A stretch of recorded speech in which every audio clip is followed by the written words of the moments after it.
Given that I've read the Harry Potter series more times than any other, it makes sense for me to delve a little bit deeper into the story. And for this video I'm going to be looking specifically at the influences and inspirations for J.K. Rowling. Now I'm going to start with a recent interview between J.K. Rowling and Val McDermid, which is focused predominantly on the Cormoran Strike series rather than Harry Potter, but you'll soon see how interesting this interview is in relation to the Potter series. So in this interview, Rowling says how the Harry Potter books are in many ways whodunits in disguise. And when you think about it, this is true. Who's trying to steal the Philosopher's Stone? Who's opening the Chamber of Secrets? Who really told Voldemort about Harry's parents? Who put Harry's name in the Goblet of Fire? Who's the Half-Blood Prince? Now I'm sure you've noticed that I've left out the Order of the Phoenix and the Deathly Hallows. The Order of the Phoenix is more of a why was it than a whodunit. And as for Deathly Hallows, well, I suppose the Silver Doe chapter is a bit of a whodunit, but generally the last book is far more of a traditional quest-like fantasy novel, similar in this sense to The Lord of the Rings or The Hobbit by J.R.R. Tolkien. However, the point still stands that 5 of the 7 books are quite clearly whodunits. Now how does this fit into influences? Well, to refer back to Rowling's interview with McDermid, when asked about the books that she read when she was younger,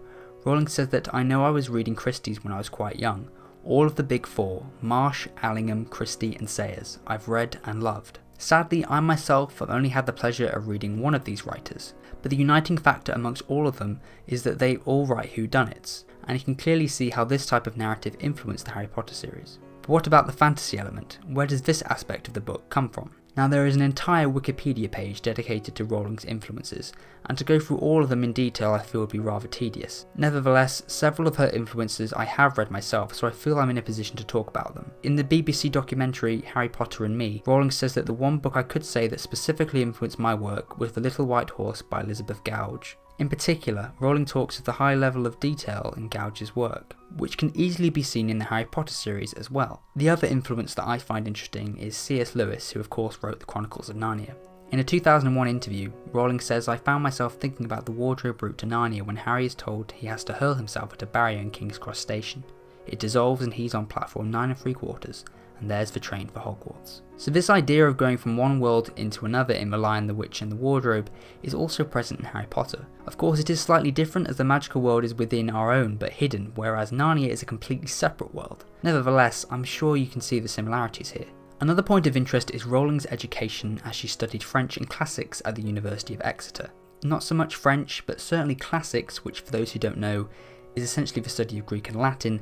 This influence is clear. For instance, the Latin word for water is aqua, which was clearly the inspiration for Aquamenti, or the Latin word for control, which is imperium, clearly links to imperio, and my personal favourite, the Latin for lucky, which is felix, obviously the inspiration for Felix Felicis. In fact, there's a whole website that explains the origins of all the spells, but it's not just spells and potions, but also characters. For instance, Minerva is the Roman goddess of wisdom.